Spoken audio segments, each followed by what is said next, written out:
good afternoon and good morning, guys, gals and non-binary pals, wherever you are and whenever in time you've chosen to tune in. Thank you for listening. This is Owning Shakespeare. This is the show that takes a deep dive into a single Shakespeare speech to uncover the creative opportunities embedded in the text and translate these into a unique performance with an incredible Shakespearean actor. I'm your host, the actor, writer, director Rob Miles, and my guest for today's show is the driven, the exciting and the prolific Isabel Adomakoh Young. Isabel is a queer actor of English and Ghanaian origins with a determination for social change. She has worked with the RSC, the Royal Court, and recently played Juliet at Regent's Park Open Air Theatre, winning the Best Lead Actress Award at the Black British Theatre Awards. All her work is unified by principles of collaboration, creative community, intersectionality, and a deep-rooted belief in the capacity of art in the hands of people to make change. An alumna of the National Youth Theatre Rep Company, she bridges theatre, festivals, and events with her all-female and non-binary drag collective, PEX, as well as being a collaborator with the incredible Shotgun Carousel. On top of all this, she is even a founding director of Brainchild, an award-winning multidisciplinary summer festival which launched in 2012, seeking to blur the boundaries between artist and audience and to foster new ideas in a sponsorship-free environment. Brainchild now hosts 3,000 attendees every summer and runs arts events through the year as well as sell-out parties. As an enthusiastically intersectional feminist, she can be found representing 50/50 Parliament and other campaigns for equality and diversity, as well as speaking to and writing for collections and publications including the BBC, The Guardian, Vice, ID, Time Out and more. As someone who sounds incredibly busy across just about every touch point, it's an honour to get to spend this time with you today, Isabel. Thank you so much for joining us. Thank you for having me. It's really exciting to be here.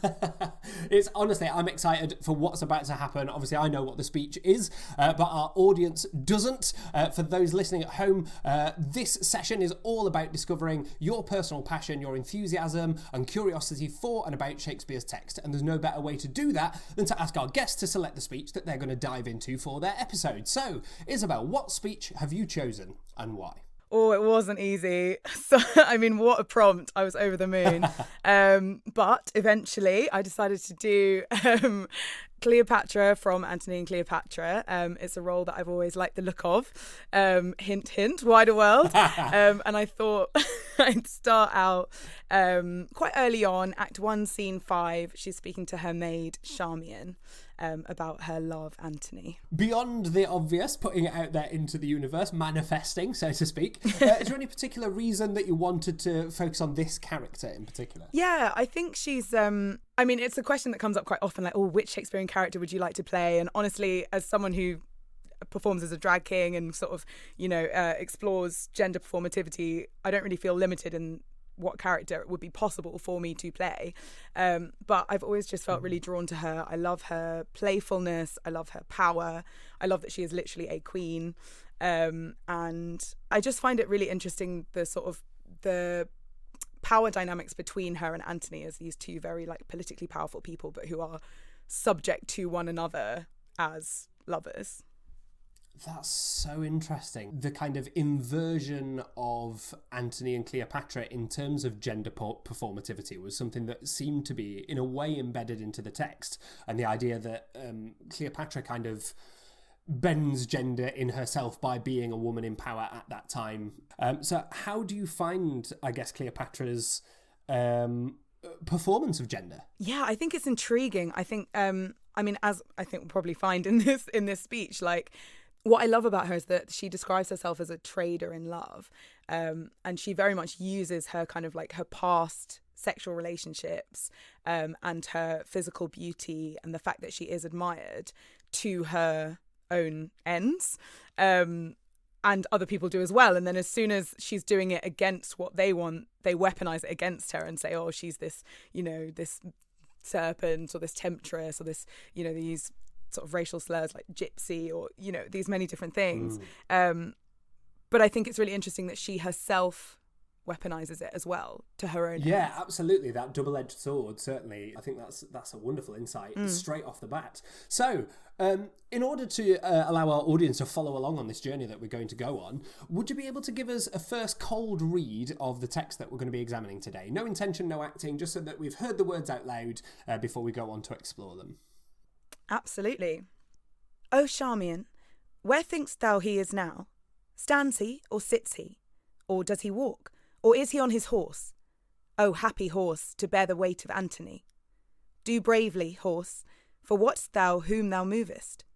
The demi-atlas of this earth, the arm and burgeonet of men. He's speaking now, or murmuring. Where's my serpent of old Nile? For so he calls me. Now I feed myself with most delicious poison. Think on me, that am with Phoebus' amorous pinches black and wrinkled deep in time. Broad-fronted Caesar, when thou wast here above the ground, I was a morsel for a monarch, and great Pompey would stand and make his eyes grow in my brow. There would he anchor his aspect and die with looking on his life. Fabulous. Thank you so much. Oh, it's so rich with potential, isn't it? That's amazing. So, dear listeners, there will be a link to an annotated Google Doc provided in the description of this podcast, so that if you want to see the work done today on the page, you will be able to do so, and then you can follow along as you listen. So now that we've heard the speech, I'm just wondering if you might be able to share a little bit of context for us in terms of who the character is, what's happened to them so far, and what are they going through right now in this particular passage? Absolutely, yeah. So we are hearing Cleopatra. She is at home. She's the Queen of Egypt. We are in, I think it's about 40 BCE, but Shakespeare's play was written in 1606. So she has this great sort of military leader, Mark Antony, who was aligned with Julius Caesar. Without going into all of the ins and outs of the politics of the time, he has, not least because I probably don't understand it all too well, but feel free to chip in. He's joined this sort of what they call a triumvirate. So him and his current friend Octavius Caesar and his friend Lepidus are ruling the sort of empire. And he has come to Cleopatra's region to kind of fortify their support for his triumvirate. And he's seen Cleopatra appear. There's this wonderful description of her arriving on her boat to meet him. He's essentially fallen for her. The barge sees satin like a burnished throne burned on the water. It's just one of the best pieces of text I think he ever wrote. Exactly. So and so who could resist? He's fallen for her, and he's begun having essentially an affair with her because he is married at the top of the play to Fulvia. So Cleopatra she's mad about him. He's had to leave her and go back to his political obligations. So she's now waiting for him at home. I think it's the first time they've been apart since they got together. So she's basically visualising what he's up to and thinking back on her old lovers. We can read into that what we want. Essentially sort of conjuring him in front of her. But the only person that's actually, well, there's a couple of people in the room with her, 2 servants. Charmian, who's her very close friend, and Mardian, who is the eunuch, who's a sort of entertainer, I suppose. Oh, thank you so much. That was a great summary. And yes, as far as Roman history goes, we could be here all day if we wanted to recount the full interpersonal dynamics of that whole side of things. But I think as far as this speech is concerned, absolutely spot on. Perfect. Great. That means a lot coming from you, Rob. Thank you. Don't be daft. I'm by no means a Roman history expert, but I might be a tiny bit of a Roman history nerd. Wonderful. So, without further ado then, let's dive in. The beginning, as we know, is a very good place to start. So the formal question is, you have a speech to prepare. Where do you, Isabel Adomakoh Young, begin when addressing a speech like this for the first time? So I know that lots of actors have a very sort of set practice and they'll have their 4 specific approaches and so on. I have to admit, I'm not one of those glorious people. So I think my first things that I will do will be obviously read the whole play. For me, a lot of character insight comes from finding out what recurs throughout a play. So noticing if characters use particular words over and over again, or figures of speech or cultural reference points, particularly with something like Shakespeare, which can seem very dense, famously. Noticing what matters to a character and what they circle back to is a really lovely way of kind of finding out more about them as a person. And I think particularly in a speech like this, which isn't specifically, she's not trying to persuade someone of something necessarily. You know, it's a moment of kind of thought and a moment of entertaining herself, although we can discuss that more if you have thoughts, Rob. I think it's just this speech in a way is a good chance to get to know Cleopatra, and so seeing what else resonates is a really good way of doing that for me. But once I've read as much as I can of her speech in general, as in throughout the play, I will cycle back to this specific piece of text. And I guess the first things that I will be thinking of are verse, what's the kind of rhythm of it, what's the sort of pace, the intensity, is it sharp and broken up, or is it long thoughts, why? And then I'll just sit down and speak it out loud and think about how she's going to be feeling at each point. What is each thought doing to her and why?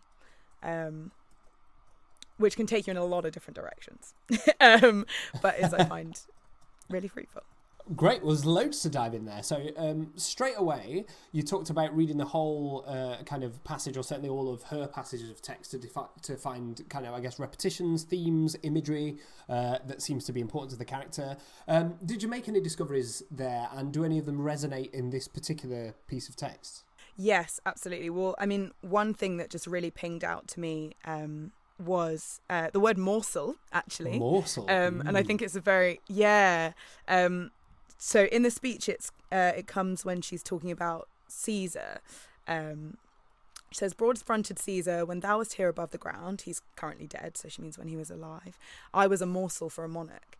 And it sounds like one of those phrases that, you know, you'd put on a tea towel or whatever, isn't it? A morsel for a monarch. He just has this way with words. Absolutely, yeah. That alliteration, though, isn't it? And the assonance of the two O's, I think. You know, they seem to have a symmetry, those two words. Exactly that. And I think this idea of morsel is just so interesting because it is something, the implication to me is that is something which is highly valued, in that it's a delicious, you know, thing that's kind of like, if you're having a morsel of food, it's not a lot of it. It's something that's rare and delicious and like to be savoured. But at the same time, it's something to be consumed. Yes. And that is ultimately going to fuel the person that's eating it rather than getting to fulfill itself in any way. Yeah, and that feels very relevant. Wonderful analysis, and all that just from morsel. But you're so right, that gourmet hors d'oeuvre, that kind of delicacy, as you say. That's wonderful. Exactly that, yeah. And you think about her, you know, and that sense of kind of like, you know, in the same way as you might have, like, I imagine like a scallop or something on like a lovely silver plate, you know, and it's got like a little drizzle of whatever delicious jus on it, or whatever it might be. I love it. And then you think of my Cleopatra. mouth is watering. Yeah, genuinely. And you know, that description of her that we discussed earlier is that exact same thing. It's, you know, what is she surrounded by and what has she been draped with to make her desirable, but that also that desire she can then use. Resonances, I guess, across the canon with the idea that one of the themes, recurring themes in all of Shakespeare, it seems to me, is the performance of power, and that power itself is theatrical, and that in this specific sense, we're talking about her sensual power, I suppose. Yeah. Oh my goodness, absolutely. And it's that really rings a bell for me with so when I was working on Macbeth, we were exploring sort of like how you perform power, and obviously it's so explored in Macbeth, you know, I can't remember the exact phrase, but that he describes feeling like he's wearing a coat that's too big for him because he's not fit to be a king. I think that might be somebody like Lennox or Angus, or one of them says something about, now do his robes hang loose about him like a giant's robe on a dwarfish thief, or something like that. Is that word for word, Rob? Incredible. Yes, yeah. That is it. And exploring that physically on stage, you realise, that was certainly a big realisation for me, was that there's only so much you can act power. You really rely on the other actors around you to defer that power to you and that authority to you. Absolutely, yeah. And it's very much a two-way street. It's not something that you can generate as an actor on your own, playing an important person. Yeah, I mean, we will. Let's just keep going, because I love it. So there were a couple of things that came out of that. which was the sensorial nature of the morsel for you. And, you know, you supplied us with this wonderful, sumptuous metaphor of the scallop in a jus, which I think is beautiful. But how much do you, as an actor, I suppose, I guess, conjure that or summon that kind of imagery to activate the word, I suppose? Is that something that you find yourself consciously doing, or is it more about the broad sense of it? When you're really lucky, and assuming that there is the time in the rehearsal process, taking the time to really embed images is something that I found so useful, particularly with Juliet, because a lot of her speech is quite, I won't say abstract because that makes it sound like it's not related to the sense, but more, you know, she'll be referring to other things, or she'll be comparing things to other things, you know, and that is quite common in Shakespearean speech. And sometimes, if you haven't spent the time with the text, I find it can start to feel like you are just saying some quite complicated words with adjectives. Whereas if you, we've all been there. Whereas if you get the chance to sit down and really, you know, draw the image, or sit and write a whole story about the experience of encountering the image, or whatever it might be, it means that even if it's only, you're only, I think our director Kim, who directed Romeo and Juliet, I think she described it like dropping into the well of the image. So even if it's only a fleeting second that you're saying that word, you can still access the depth of the image and how it makes you feel because you've done the work. And what I find so exciting, and I think what's really exciting for an audience, is how then those words can be turned on their head in a different context. And as I've said quite a few times already, weaponized. So, for instance, going back to Morsel, it crops up much later in Act 3, in, I believe, scene 13, when Mark Antony has turned against Cleopatra, and he essentially insults her for all the reasons that he once loved her. And he says, "I found you as a morsel cold upon dead Caesar's trencher," essentially saying she was like leftovers, and he sort of took her as like a last cold bit of meat or whatever, when Caesar was done with her. Oh. And it's the same word, but with the word cold next to it, it's just exactly, I mean, gut-wrenching. It's horrible. It really is. It really is. And it's wonderful to know that now, because I guess we want the audience to really hear it this time, so that then the reflection, the black mirror, if you like, of it later on hits harder, right? Absolutely. And of course, no one's necessarily assuming that the audience will remember, Act 1 when that one word was said. But it's that kind of texture and that kind of like interweaving that makes it so rich to watch. Yeah, absolutely. Even if it's just on a subconscious level, right? Brilliant. And then I guess just to carry on with just this one image, just a little bit longer, I guess, do you think it's a form of antithesis, which is to say a strong contrast of opposites between morsel and monarch there as well? Yeah, very possibly. Yeah, absolutely. In that, a morsel is this kind of fleeting, low status thing, a thing that exists to serve someone else, and a monarch being, the all powerful, the thing whose will is met, the entity who controls all other entities. And there's so much of that through this play about who leads what and whose will must be met. Yeah, absolutely. And I suppose at this point, because obviously the monarch in question here is Caesar, if I'm reading it correctly, but she herself now certainly is a monarch, because I believe historically he helped to actually install her on the throne over her brother at the time, I think it was. Sorry, nerding out a second there. But yeah, so a lot has changed, I guess, and her relationship to that word, I guess, has changed since Caesar's time. Absolutely, yeah.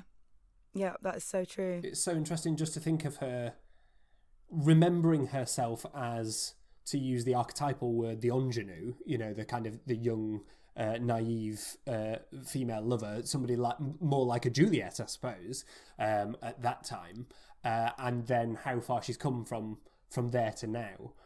which might just be an interesting point just to touch on in a little bit more detail, as you have recently obviously played an award-winning Juliet. What kind of differences did you detect between that character and this one?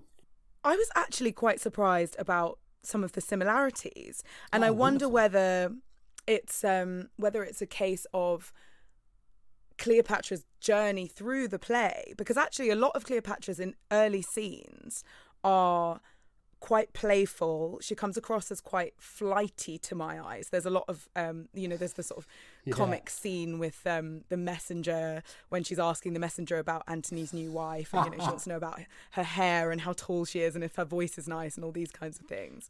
And actually, in a way, I think Juliet's possibly a bit less superficial in that particular instance. But the similarity being that sort of sense of youth and vulnerability. But I guess where Cleopatra gets to at the end, where she's been in these sort of in these very literal wars, and she's almost lost her love, and then he's comes to her, spoiler alert, to die. Maybe it's a case of that sort of flightiness in the beginning is set against the depths that Cleopatra reaches towards the end. Yeah, that's fantastic. I think that's such a good way to add texture and dimensionality, I suppose, especially when you're playing monarchs, just to return to that beat for a second, that she was a girl that she does love, and that she does retain some essence of her, I guess, inner child, if you like, or her kind of younger essence. There's that line, age cannot wither her, nor custom stale her infinite variety. And I guess another just related question that leads me on to is, how seriously do you take what other people say about your character when you're doing this kind of preparation? I do find it fantastically useful. Not necessarily that I think it is accurate, but that it tells you what it serves other people to say about you. And yeah, I mean, I'm sure you'll have come across, and maybe some of the listeners will too, have come across this exercise where when you're sort of first encountering a character that you'll be playing, you write out what the character says about themselves, what they say about other people, what other people say about them, and whatever the fourth one is that I can't quite work out. I can't remember it either. Maybe that's it, actually. It might just be three. It might just be three. Yeah, I think it might just be three, actually, because it would be what other people say about other people or something. Anyway, but the point being that by grouping these sets of information, you can start to see patterns that you wouldn't necessarily see in single scenes. Cleopatra, for instance, in like quite a different way to Juliet, will really hold a space. So like even just looking at this speech, she's literally just thinking aloud. She's got two people in the room with her, but because they're both her servants, she doesn't need to make space for them to speak or to kind of dismiss them to go off and do whatever actual jobs they need to do. She's just going to talk about what she wants to talk about because she's the queen and she can do that. And even from something like that, you can learn. And similarly, I mean, yeah, I find it really interesting the way that Cleopatra and Charmian speak about Cleopatra's past lovers. There's a point where Charmian speaks well of Caesar and Cleopatra calls her up on it because she says, that suggests that you don't think well of Antony. Like, you should be praising my current lover, not my past lover. And yeah, so it's very interesting. I think there's a lot to mine in those. And do you think that that's placed there comically in contrast? Because obviously there's nothing funnier than hypocrisy, especially in a high status character. Do you think that the audience is capable of being aware that she has done this X number of times? Charmian does it once and gets shouted at for doing so when she was just following your lead. Do you know what I mean? Like, is that part of that comic business that enlivens the relationship, I suppose, between those characters? Oh my gosh, I think definitely yes. And that's in a way what I find so exciting about this play, is that on the one hand, there's this kind of like, it's really funny, like especially at the beginning, there's a lot of as you say, business that is just very entertaining. But at the same time, it can't help but resonate with the fact that, for instance, Antony is almost politically broken by the fact that he's having this relationship with Cleopatra, because is it Octavian? Octavius is speaking ill of him, you know. And when you look at, for instance, Antony's speech in Julius Caesar, you know, Brutus is an honourable man. What people think about you and what they say about you defines your authority. And you know, even as a king or queen, you are still subject to what people make of you. And so it can be so funny and lighthearted, and it can also be your downfall. Reputation, right? Like Othello. Reputation, yes, absolutely. So we've done 2 words, morsel and monarch. But what are 2 words to launch us into the rest of our exploration? I just want to return to the thread that we've kind of departed from here, which is about the repeated themes, just to make sure that we're not missing any more of those. Were there any others in particular that stood out through this passage? Yeah, I think so. I guess one that speaks to morsel a little bit is serpent. Obviously, a very fraught word to an 1606 audience, Christian audience. There's so much imagery there around deception and sin, and you know, that sort of that desire temptation versus hatred, temptation, exactly. So it's just such a loaded word. And the fact that she describes him here as, so she says, he's speaking now or murmuring, "Where's my serpent of old Nile? For so he calls me." Essentially, his nickname for her is Serpent, which just feels very rogue. I mean, it's not the first sort of affectionate term that might spring to mind. It's not a pet name that I use with my wife, I have to say. Exactly. But she's clearly, I mean, as far as we can tell, she likes it. Like, certainly now she seems to make a little joke about it. So yeah. I wonder whether there's something in that, there's something Freudian in that as well, in terms of the, because I'm always on the lookout for cock jokes in Shakespeare. It looks like a duck and quacks like a duck. And I do wonder whether there's a slight, again, just that theme of inversion between the two, whether this is kind of slightly pointing towards that, I suppose. Yeah, I think very possibly. And I mean, it's very telling that, so Cleopatra talks a huge amount about Antony's wife at the top of the show. I was wondering where you were going there. There was a beautifully placed pregnant pause. But yes, I mean, there's a lot of things she talks about. Yeah, exactly. His wife. Who, he was married when they met, and he's been married while they've been having this affair. And so I guess there is always that element of kind of, that illicit nature to their relationship. So I can see that actually serpent might kind of play into some of those themes as well. So we've got serpent, morsel. Any others popping out there before we move on? Yeah, well, I guess like the classical references, this is something that I always have an eye out for. And I know they can be one of the more intimidating elements of Shakespeare, because so often you're just who is this person? Is that a noun or a proper name? I just don't know. Thankfully, there are many resources that can help us. Absolutely. And so let's just dive into that for a second. So you're talking about classical references. If you could point a couple of those up to us, but then also just let us know what are the resources that you're using to take the sting out of those, I guess. Yeah, absolutely.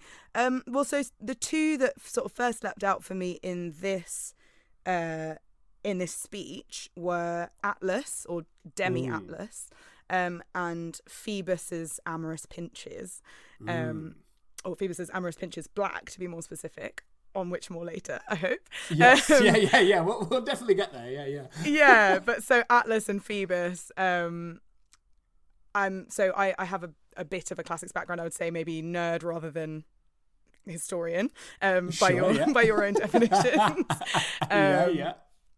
But also, I mean, it is just such a huge world. I mean, the number of references could very literally and do fill a book.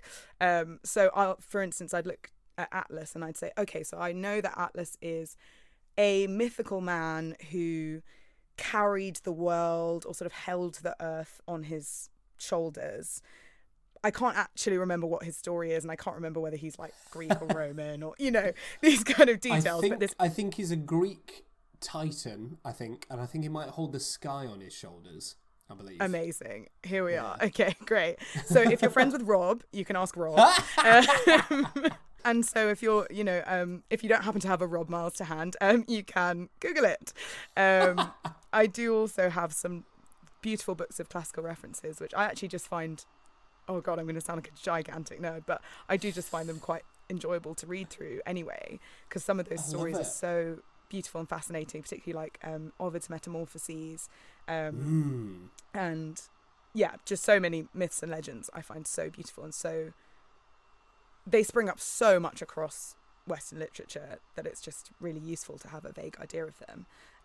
Even just something as simple as like the kids' versions of these stories. You know, you don't have to be reading the direct translation from the Greek. Or the original Greek. Yeah. Yeah.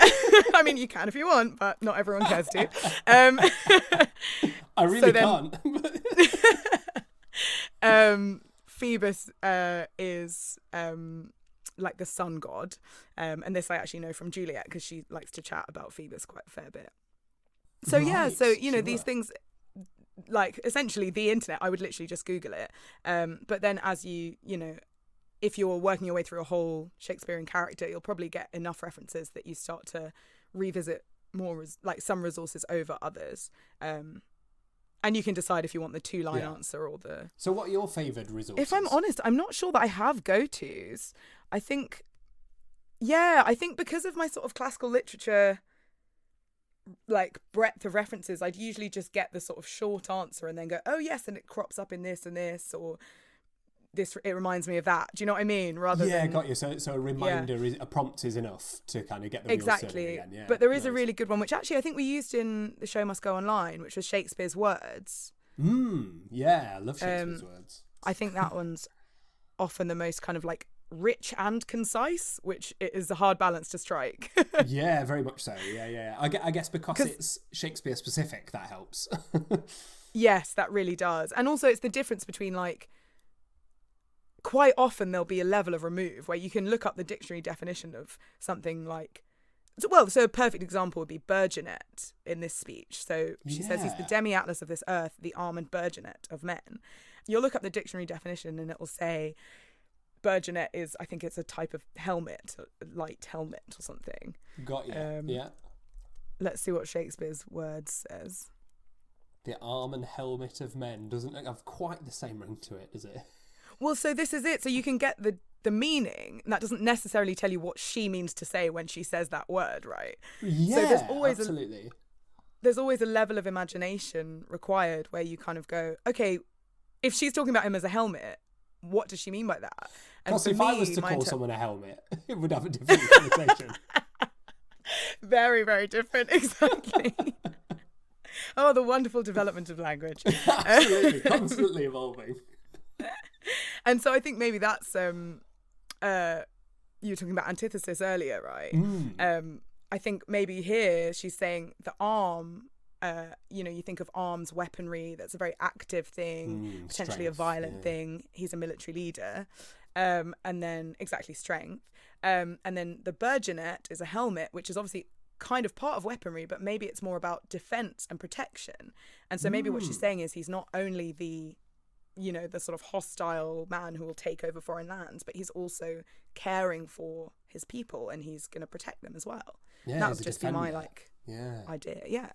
No, that's lovely. That's wonderful. So the arm for attack and the burgeonet for defence, as it were. Yeah, precisely. That's beautiful.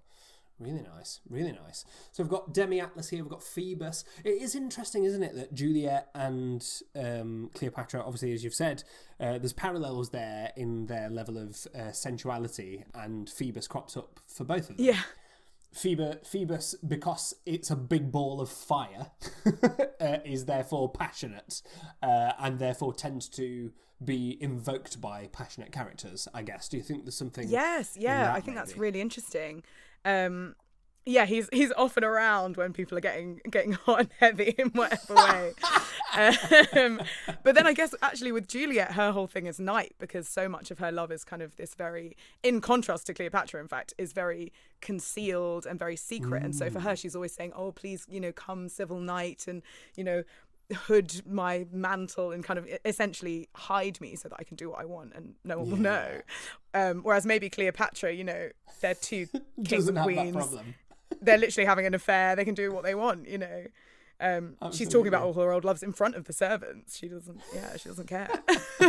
Yeah, I do love the listing off of the CV. I think that's Do you think that's do you think she's name dropping there? Do you think that she's why do you think it is that she references these other lovers, I suppose? Yeah, I think as an actor, if I was going to be acting it, I'd have to say, like, why is she saying this now? Like, what is she doing to others or to herself? Because otherwise it's just like she's just talking. Yeah. You know, she's not busy. There's no messengers coming in, just chatting for the sake of chatting, which doesn't really serve the story or explain. It's not great drama, is it? Yeah. Exactly. And so, yeah, I think that CV point that you made is really relevant. I think she's kind of maybe like boosting herself up in a way. She's, you know, her lover is far away. She finally gave him permission to leave, although it was a bit of a confrontation in an earlier scene. And so, you know, initially she wants to fantasize about him, but then she's kind of thinking like, actually, you know, she has this brief moment where she sort of talks herself down, actually. She kind of insults herself. And then the next second, she's thinking back on her old, what's the word?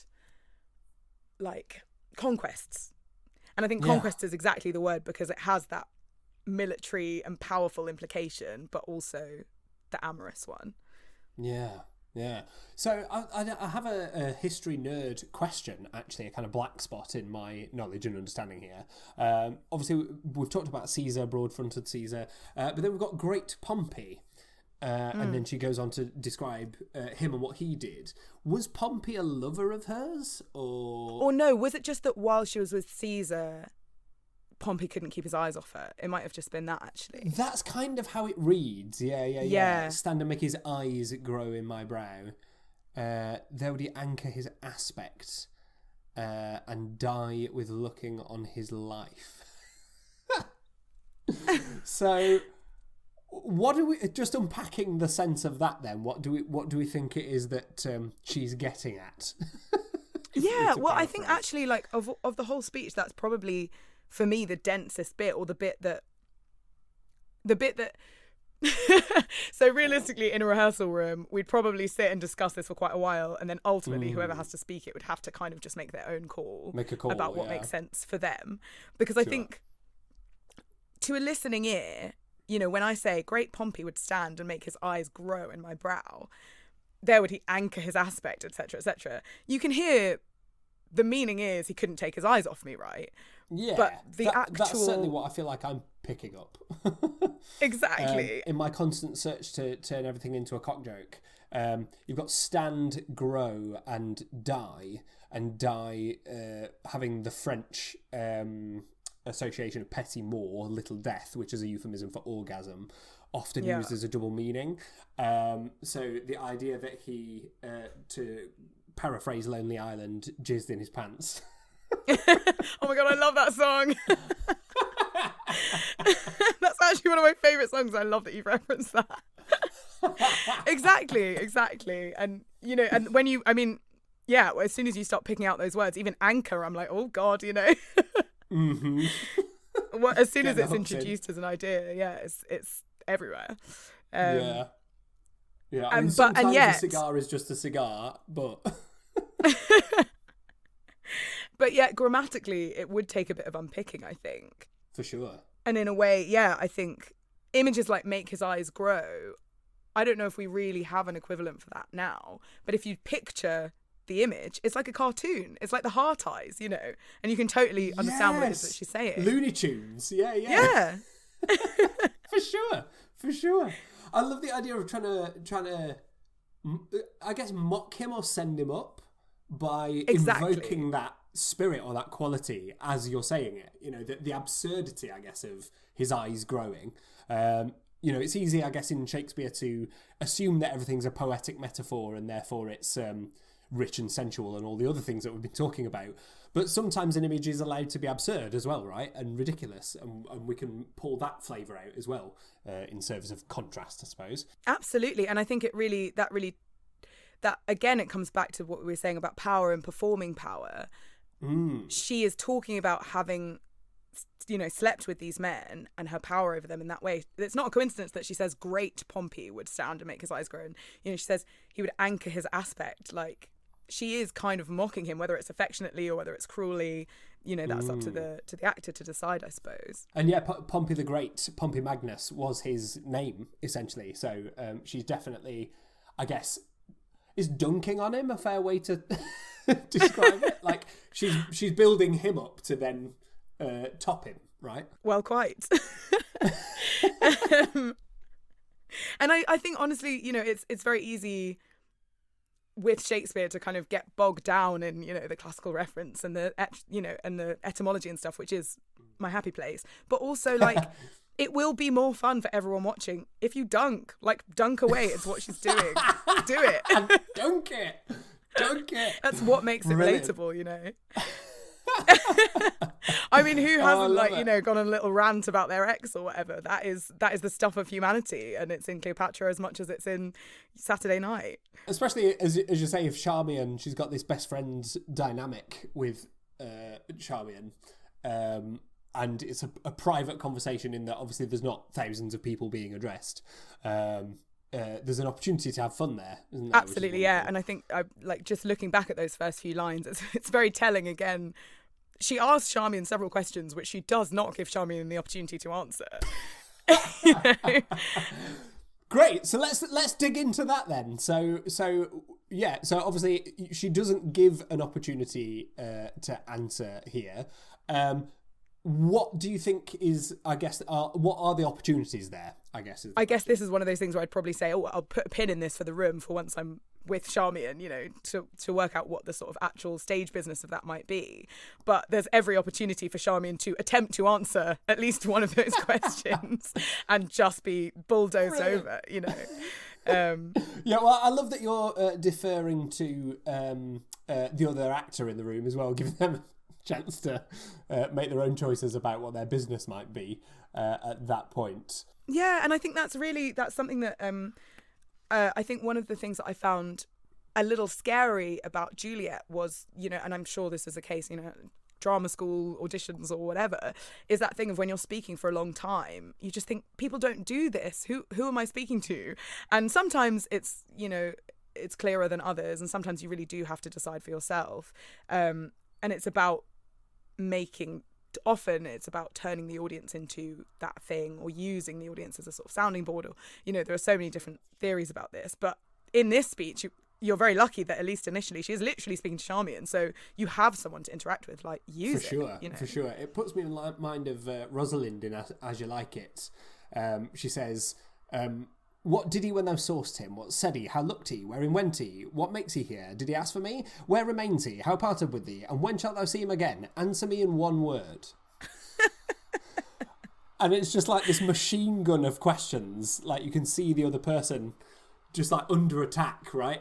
Under fire. Absolutely. From all of these different questions that are being pelted rapid fire. It leads me actually back to one of the initial things that you said when you were just kind of scoping out what your exploration would be. You talked about rhythm, pace, intensity, sharp or broken up, long thoughts. I suppose, what are the clues in the text that you're using to, I guess, identify that for one, and then what are you going on to weaponize, to borrow your term, those into, to translate them from opportunities into choices, I guess? So there are some useful exercises around this that have come up for like a few times for me in rehearsals or at school or in classes and so on. Really lovely things like walking the line, or there's one where you change direction.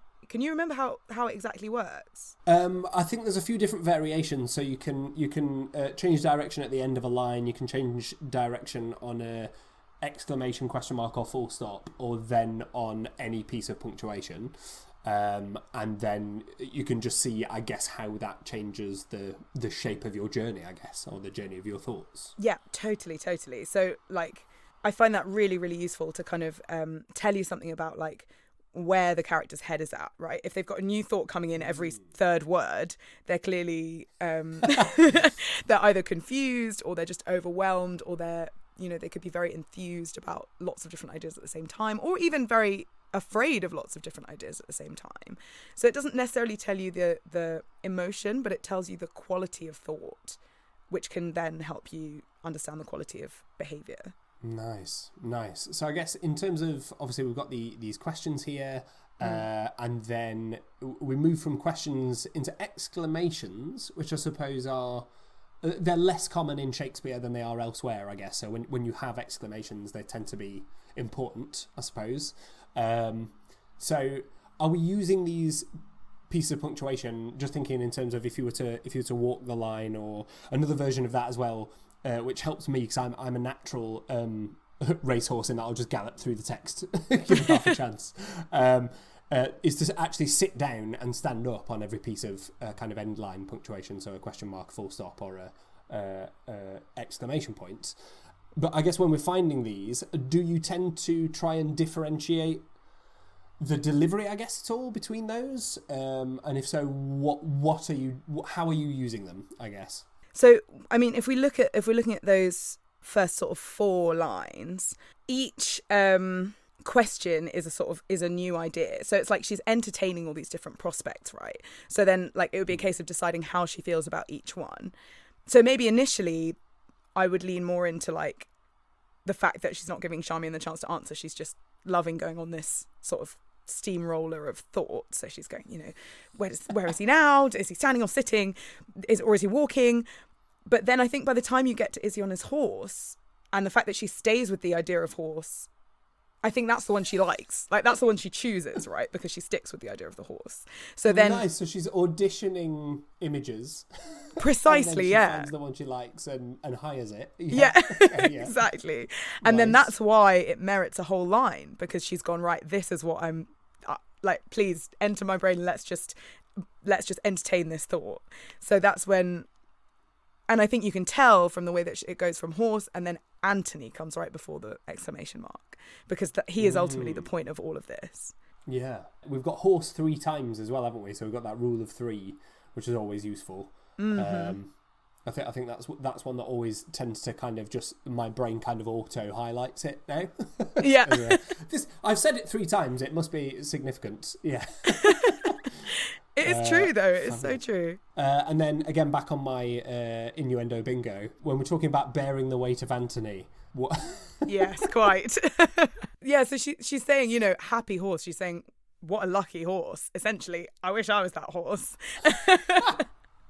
And do you know who does this so beautifully is Sophie Okonedo in the Nationals production. I just love the way. Oh, yeah. Yeah, because it's, I mean, it's up to you as the actor how you want to deliver it, but like done well, it's just so perfect. I mean, for me, again, I'm looking for these things to suit an agenda of general filthiness, but it does start with a big O as well. So, yes. If there was a clue, I would argue that might be it. So with the O's, are you an O person, or are you just a make a noise person? I think that's another of the things that I was really nervous about going into Juliet. Right. It just felt like one of the things that was the furthest from my natural speech. So much of what she says, I could just find it or relate it to something that I feel or that I would say, no matter how complex the language. Sure. But an O is so honest and pure and I guess probably just vulnerable. I found it very intimidating, honestly. And we were encouraged to just lean into it. And I actually found that very, very useful. I think if you let them be what they are and don't kind of skip over them, you can find so much richness in them. For sure. And was there a process by which you, I guess, filled in that O with something specific for each moment, or was that just an intuitive thing, or kind of how did you find yourself negotiating around that initial, I guess, stickiness? I'm trying to remember, actually. I feel like there was an exercise we did.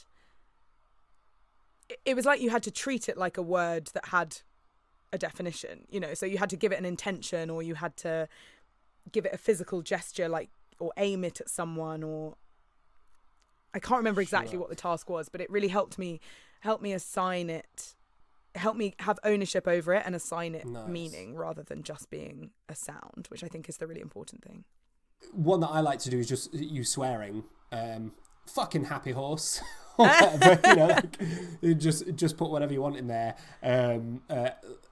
just to give that sense of, I guess, ownership really to an actor. I love that. That's really great because it linguistically has a similar function. Yeah, I think so. I think O is for when words fail, right? And it's just a visceral noise that your body makes. I guess. Yeah. Oh, totally. There's a really fantastic article about what's she called? She's called Scary. It's an academic called Scary, and she writes about pain and about how you lose words when you're in pain, and about sounding pain without words. And that's always really like, that sort of resurfaces quite often when I'm working on Shakespeare. Absolutely fascinating, yeah. Because one thing that we don't necessarily cotton on to so much these days is that the word passion actually was more closely associated with suffering back in Shakespeare's time. Oh, right, like the Passion of Christ kind of thing. Yeah, exactly, yeah. And that love was a form of pain. If we assume that they're all types of pain, the O's, if we go there, obviously there's one right at the top and then there's one there just before happy horse. I guess, what are the two different types of pain? Yeah, I think maybe the first pain is that of like separation. It's kind of like lacking him. And obviously so often with love that does feel like a physical pain. And then maybe the second one is more like, I mean, I don't know if jealousy really counts as a physical pain in that sense, but it feels more like, God damn you, horse. God damn you, horse. And of course, this whole conversation speaks so much to what she says about the delicious poison, right? Where she's like, now do I feed myself with most delicious poison? She's almost like, that is her, for me, I read that as her saying, God, I'm torturing myself here thinking about him. Right, absolutely. So that delicious poison, is that would we say that's an oxymoron? Would we say that's an antithesis? I guess I would go oxymoron, probably, yeah. A paradox, maybe? In fact, yeah, I like paradox better. So we're almost at the how to put it, the sore thumb, if you like. But there's just one thing I'd love to explore just before we get there, which is the start of that thought, which is think on me. Who is she inviting to think on her, and what do you think she means by when she requests that? Yes. Okay. So this is another thing that would absolutely, it would get a little sort of, note in pen when I was going through this for the first time. Yeah. I think this is a perfect example of somewhere editors have disagreed, and like as we were talking about with punctuation earlier, most of the punctuation that you'll see in like modern laid out Shakespeare will have come from people that are not Shakespeare, because there's actually not a huge amount of punctuation is there in the originals, in the folios. And even the folios were compiled by someone else, right? Or they were sort of a collaboration. Well, yeah, like a team, right? So there was obviously Ben Jonson and I forget the other guy's name right now, but there were at least two. Was it Hemming and Condell that were part of the original team that actually put it together? I think it was Hemming and Condell composed the plays and then handed them over to the printers, who then used 5 compositors to do the actual printing. And obviously there's errors from Hemming, errors from Condell, errors from all the 5 printers, potentially. Obviously we don't know. But obviously there are a lot of hands in between us and the original dramatic intent, if you like. Precisely. And that's even before you get to like modern editors laying it out for who then kind of fix it for readers rather than for speakers, right? On the whole, it's there to be grammatical rather than rhetorical. So certainly it causes as many problems as it solves in some respects. Yeah, and this sentence feels like one of those, because the one that I'm looking at, I don't know what you have, but mine has that sentence finished with a question mark. So, think on me that am with Phoebus amorous pinches black and wrinkled deep in time. I have a question mark there as well, yes. And it doesn't, to me, read like a question. No. Yeah, and I guess making it a question trips up, for me, slightly the journey of the thoughts. Because why have we gone from delicious poison into this new idea? So the sense that I am in real time making of it right now. So this, in fact, isn't sense. But I wonder whether... so if we start looking from he's speaking now or murmuring, where's my serpent of old Nile? So the implication there is he's thinking about her. And then she's like, oh yeah, that's my nickname. Oh, this is really nice and horrible thinking about this. So then is the question maybe something like, would he think about me even though I'm XYZ unattractive? Mm-hmm. Mm-hmm. So is it more like, could he be thinking on me? And maybe even that is what the poison is, because she's saying like, I'm imagining him thinking about me, but maybe he isn't. Like, would he even think about me because XYZ, etc. Yeah, right. Because it's a fantasy that she's having is that he's calling out for her, but in reality he might not be, and that's actually terrifying. Yeah. Interesting. That's a really interesting theory. Because I guess in my head, and again, I only put this out here as a parallel possibility. Please. But but honestly, because I think that's a really interesting discovery, and I think it's texturally more rich than mine. But I guess to me, I thought "Think on Me" was to Charmian. In that, is he calling out for me? Of course he is. Why wouldn't he be? Look at me, I'm amazing, and Caesar and Pompey, but what I like about your version is that it keeps it more anchored in with Antony, and that then I guess the invocation of Caesar and Pompey is not just the invocation of a CV. It is other big figures Comforting like him himself. that have felt that way before. Yeah, so it's like, well, is he thinking about me? Well, Caesar did, and Pompey did. You know, it's got that slight quality to it, I guess. Exactly. Yeah.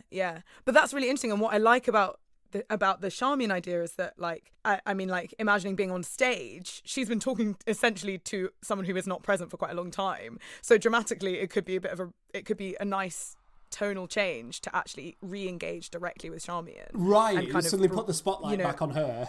Exactly. Having forgot she's existed. Yeah. Nice. So we're at the line that you flagged up early on, and I think is significant to explore. So do you want to just give us a read from "Think on Me" down to "Deep in Time," and then we'll dive into the significance, I guess. Sure.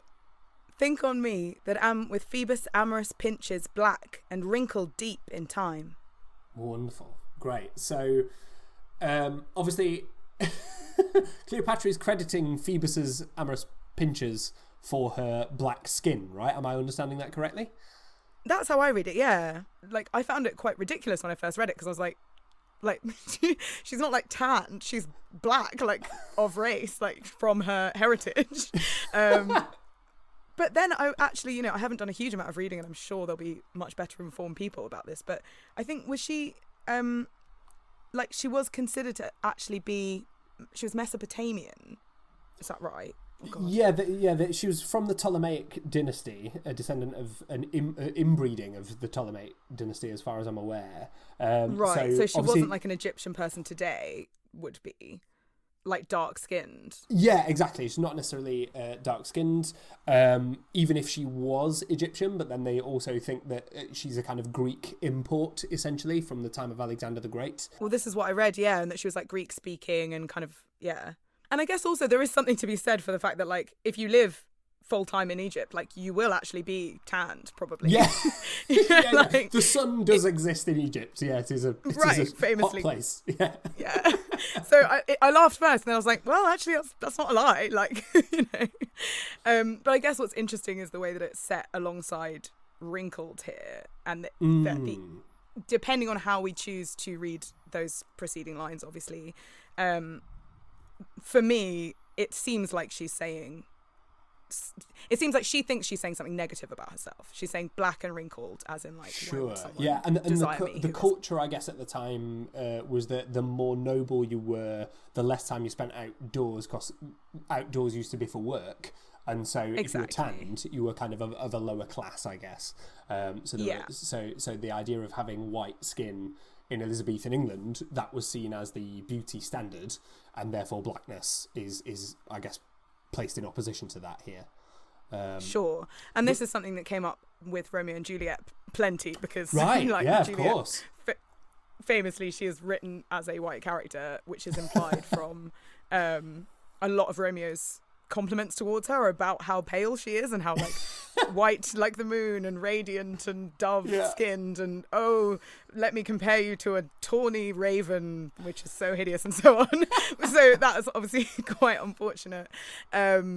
as a black actress playing Juliet. Well, as a mixed race that's the actress question playing I guess I have, and I suppose it is obviously for this piece. This is the piece we're exploring, but I'd love to go into some of those discussions that you had with Juliet as well, because I'm sure it will inform this. But how, when you encountered this in the text, how do you go about negotiating your interaction with that and the implications of you speaking those words? What, I guess, are the things that you have to do when you encounter this kind of racialized language of Shakespeare's?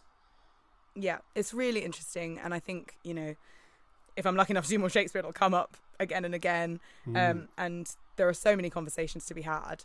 In my experience, specifically with this production of Romeo and Juliet this summer, we were sent an edited version of the script as our sort of first draft before we came into rehearsals, and a fair bit of the more heavily racialized language had simply been cut. And so I'm sure some of that was just because they had to cut some stuff. It's a long play. Sure, yeah. And I'm sure that some other bits of it were because they were quite heavily anti-black racist, or we would read them as that today. And to be honest, I was just quite relieved. I think it takes so much energy to have these conversations in the rehearsal room, and obviously it's absolutely vital and so important, but I kind of in a way felt quite happy that some of that material had just been taken off my plate. For sure. So I think a lot of what remained was language more around light and dark rather than like specifically paleness and blackness, if that makes sense. For sure. So much of Romeo and Juliet's relationships happen at like dawn and dusk, or at the party. I mean, even that line, oh my gosh, what is it about the pearl in the Ethiop's ear? I was like, I am the Ethiop. Literally. So I think for me, the language that was around like her being bright and radiant, it can mean so many different things, and that is one of the things that I love most about this language, is that it's so rich and there are so many interpretations. And so I felt that it could be true of Juliet, of my Juliet, in the context of her bright mind or the good energy that she radiates, or for sure, charisma can the be way radiant, she draws right? every eye towards her. It doesn't necessarily need to be that her skin is pale, But I do think it's really interesting as well that here, if we choose to read this line about think on me that I'm black, beauty standards exist, and in a way it was quite interesting and kind of exciting to think about, even though it's through the words of a white man, think about a woman like wrestling with that in a totally different culture so many years ago, that she still might feel unattractive because of her blackness, or because of course, I guess her age, this wrinkled thing as well, So on that note, obviously in Romeo and Juliet, you said a lot of this racialized text, if you like, or text that would be interpreted as racialized was cut. Is this something that you would want to cut? It's interesting. I think no. And I guess my argument for that would be that race is inherently at play in this play. Because she is a black character, as in, as we've discussed, that can mean many things, but like she is certainly a racially othered character relative to people like Mark Antony, for sure, Octavius, etc., Flavia certainly.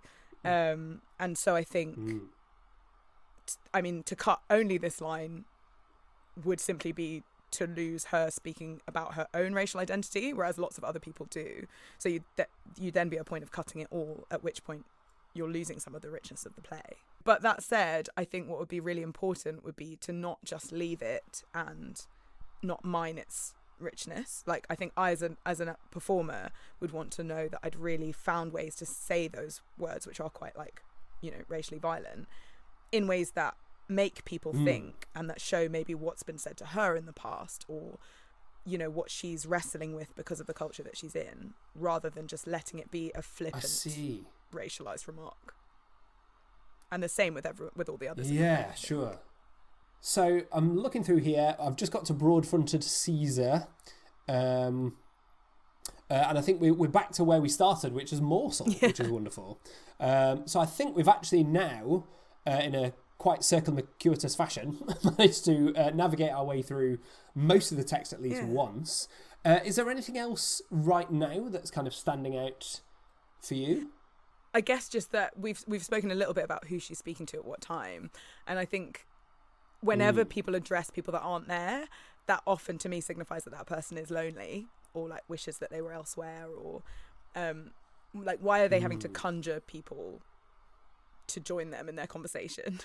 And so sure, when Charmion's right there. Yeah, exactly.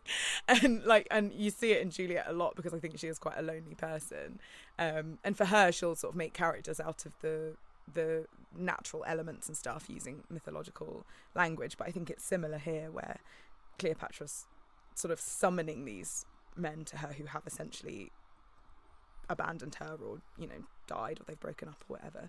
So I think it's just always quite useful. Summoning. It's very regal. Yeah. Quality to summoning, yes.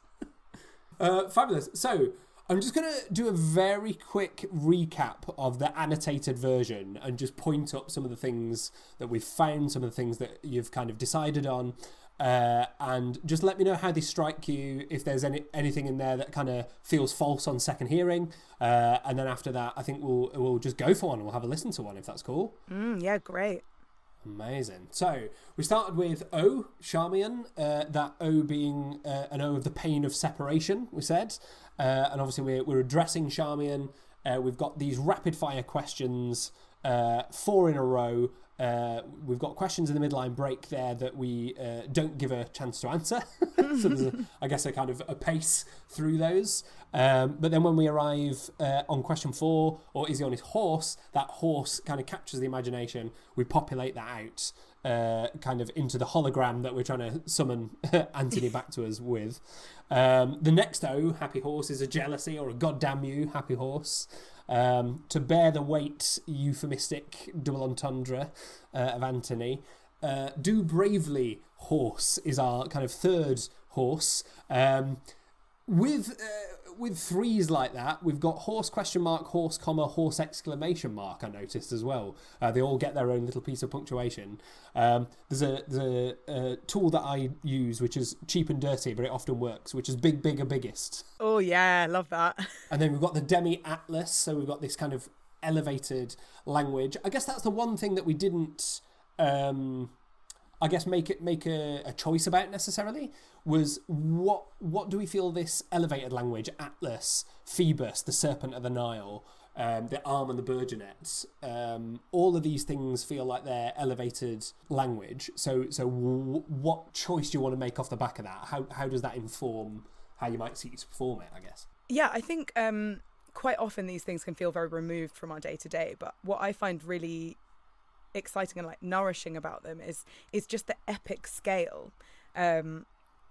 Things like love, or missing someone you love, or feeling abandoned, they can feel like the biggest feelings in the world, even though it's only 2 people out of however many billion on the planet.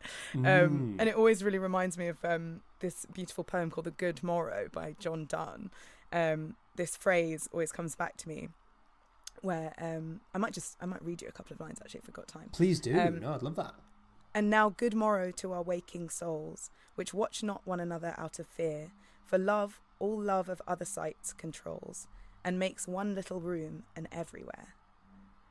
And so he really plays with this idea of like, when 2 lovers are together, that room can just be the entire world, and like there isn't anything outside. And you see it in Romeo and Juliet, and I think in a way you see it in that language from Cleopatra there as well, where she's saying, because he holds me up, he is Atlas holding up the entire sky, the entire world. So I guess it's the strength of feeling is driving the strength of imagery then, I suppose, if we were to put a pin in it. Yeah, and also I think the fact that like sometimes only big ideas will do. So there's immediately for me that sense of like reaching, like let me make this point, So then we've got this serpent of old Nile. We've talked about all of the many connotations of serpents, not all of which obviously are playable, but certainly are things that we can imagine are going to be hitting the audience's minds. Yeah. And then delicious poison, the kind of paradox of that, the self-effacing quality of Phoebus' amorous pinchers black and wrinkled deep in time, and then the going back into the well of memory, as it were, and pulling out Caesar, the morsel and the monarch, the idea of this tiny consumable, and then this kind of world-defining power, and then Great Pompey and his and the ungreatness, the absurd ungreatness of his behaviour when he was in your presence, if you like. And I wonder if there's, even in just how the word great is evoked there, to create that contrast then with the absurdity of the behaviour that you go on to describe, if you see what I mean. Yeah, love that, yeah. Yeah, and then the double entendre of die there with looking on his life. Wonderful. So that's a kind of whistle-stop tour of just some of the discoveries that we've made. How is that all sounding? Do you feel like you'd like to kind of give us a rendition of it with some of those things in mind? Yeah, I'd love to, yeah. Wonderful. All right. So I guess the last question before we hear our final thing is, how do you like to spend your moment before? So if you're going to go into a performance, whether it's that you're in the wings on stage, either for the first scene or for a given scene, whatever it might be, how do you like to get yourself in the groove, ready to perform? For me, I find music really helpful. For Juliet, I had a playlist of like songs that evoked the moods throughout her journey. And I decided to actually not jump the gun and to just start at the beginning and start in that headspace. So the Juliet that we ended up finding was very kind of young and exuberant and innocent at the beginning, and so I had this song called Trampoline, which is by this she's like half British, half Japanese, and she has kind of bunches, and it's all very like bouncy, upbeat, kind of poppy energy, and so I'd love to just like listen to that and jump around, and a couple of my castmates would come and jump around with me, and we just get really just like pumped and happy basically, which is the energy that she comes on with. So that just felt really helped me get in the headspace. All right, well, having a little bit of a think about that in the context of, I suppose, this piece and Cleopatra, it'd be interesting to know what you think might be an appropriate piece of music for the queen of an empire that is missing her lover. Just to put you on the spot completely, but it might be interesting for our audience to go away and listen to it in preparation. Oh my gosh, I love that. I'm trying to remember the name of the artist. I actually have a song in mind. Amazing. The song that I've chosen to precede this speech is D'Angelo, "Feel Like Making Love." That sounds like an entirely appropriate piece. I obviously, for copyright reasons, I can't include it in the podcast itself, but go out there and find it, have a listen, and then come back here when you're ready to have a little listen to Isabel Adomakoh Young giving us some Cleopatra. So, Isabel, whenever you're ready, please take it away. Oh, Charmian, where thinkst thou he is now? Stands he, or sits he? Or does he walk? Or is he on his horse? Oh, happy horse, to bear the weight of Antony. Do bravely, horse, for what's thou whom thou movest? The demi-atlas of this earth, the arm and burgeonet of men. He's speaking now, or murmuring, "Where's my serpent of old Nile?" For so he calls me. Now I feed myself with most delicious poison. Think on me, that am with Phoebus's amorous pinches black and wrinkled deep in time. Broad-fronted Caesar, when thou wast here above the ground, I was a morsel for a monarch. And great Pompey would stand and make his eyes grow in my brow. There would he anchor his aspect and die with looking on his life. Fabulous. You know when you can hear the smile? Oh, that was so lovely, mate. I think I might have been having a bit too much fun there. Could have got a bit of like actually missing your boyfriend. Are you trying to infer that there's some verisimilitude to this? You're channeling. To be fair, I mean, COVID is real. COVID is real, right? Yeah, absolutely. So, did anything strike you there, I guess, in the second journey through the speech? Is there anything that you might want to go on to kind of dig deeper into? Yeah, I think probably if I was kind of, so in an example where this was like a second read in a rehearsal context, I'd probably write down that I would want to work on pace, because it feels like that's something that obviously just comes with rehearsal, but something like, getting that sort of tumbling feeling at the beginning of all the questions, and then really sort of savouring the imagery around, like, oh my gosh, the happy horse and the weight of Antony, and really kind of luxuriating in some of that. And then getting the sharpness of like, oh, he's speaking now and I can hear him, really kind of conjuring that image of like, I'm hearing him in the moment. I think that's a really nice way of kind of keeping these stretches of like one person speaking alive. Sure. Yeah, and then maybe a bit more, like I think even a bit more darkness to really do the racial content justice, like, around Think on Me. And I think probably like, actually like just then it made me wonder whether she's quite a good mimic.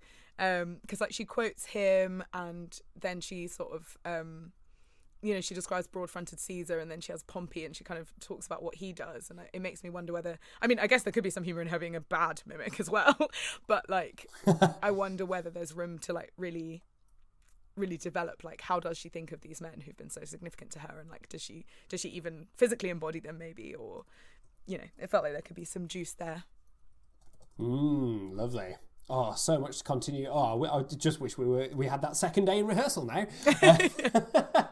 Listen, mate, this has been an absolute joy. Thank you so much for joining us today. Thank you so much for all your incredible insights into this fantastic bit of text.